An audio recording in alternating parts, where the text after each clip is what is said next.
Everyone in Willow Creek knew about Old Man Winters. He was the town's grump, the man who never smiled, never joined in on community events, and never had a kind word to say to anyone. His house, a weather-beaten cottage at the edge of the woods, stood like a shadow of its former self, its paint peeling, its windows clouded with dust. But no one dared approach, not unless they had a good reason. The old man had lived in the town longer than anyone could remember. They said that once, long ago, he had been a different man, kind, hardworking, with a young wife and a baby on the way. But tragedy had struck the Winters family when his wife died during childbirth. The baby, too, hadn't survived. From that day forward, Henry Winters had become a ghost of himself, retreating into his home and shutting out the world. Now, decades later, he was just Old Man Winters, the lonely, bitter figure that children whispered about as they passed his house. It was rumored that he didn't believe in anything anymore, not in God, not in people, and especially not in miracles. But everything changed one cold December night. It was the kind of evening where the frost settled early, painting the windows with a layer of ice. The town was preparing for its annual Christmas festival. Children gathered in the town square, laughing and singing carols. Homes were adorned with twinkling lights, and the air smelled of pine, cinnamon, and burning wood from fireplaces. Except for Old Man Winter's house. As usual, his windows were dark, and there were no signs of life. He spent most nights sitting in his worn armchair, staring at the old clock on the mantel, waiting for time to pass. That night, though, something unusual happened. Just as the clock struck midnight, there was a knock at the door. Henry frowned.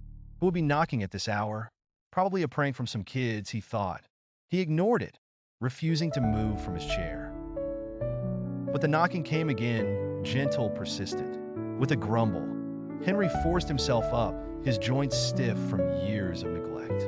He opened the door, expecting to see an empty porch or perhaps some mischievous children running off into the night.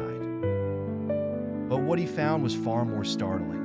A boy, no older than 7 or 8, stood shivering on his doorstep.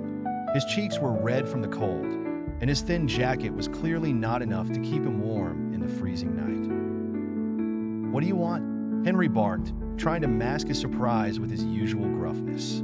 The boy looked up at him with wide, pleading eyes. "Mister, I got lost. I can't find my way home. Can you help me?" Henry narrowed his eyes. He wasn't in the business of helping anyone, let alone some kid who had wandered too far from the festival. "Go home. It's late," he said, his voice hard. "I don't know how," the boy whispered, his voice small and trembling. "Please, I don't know where to go." Something in the boy's voice cut through Henry's defenses.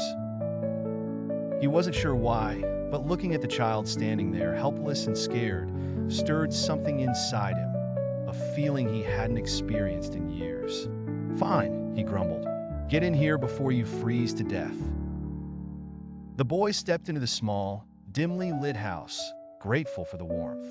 Henry watched him carefully, trying to decide if this was some trick.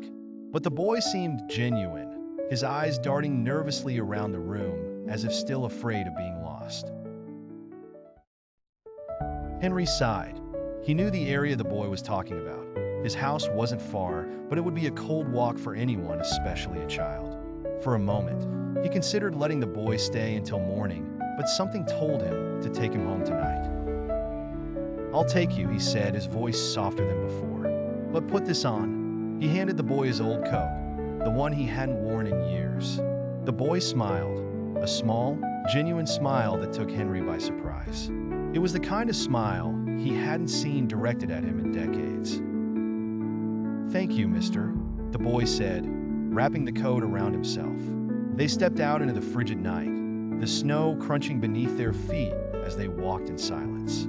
Henry wasn't used to company, and the boy seemed too shy to speak, but there was a strange comfort in their shared quiet. When they reached the edge of town, they saw the lights of the church, the glow of warm windows, and the festive decorations still flickering in the square. Henry had avoided these sights for years, always turning away when the town celebrated Christmas. He had never seen a reason to join in. "Is that your house?"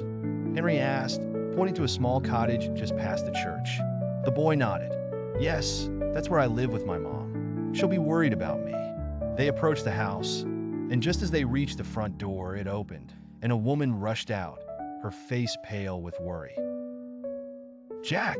she cried, wrapping her arms around the boy. "Where have you been? I was so scared."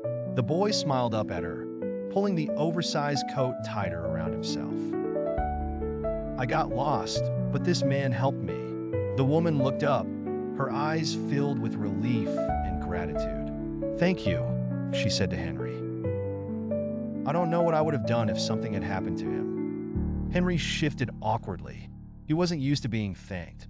He muttered something under his breath, prepared to leave, when the boy suddenly turned and said, "You should come inside, mister. It's Christmas Eve. My mom makes the best hot cocoa."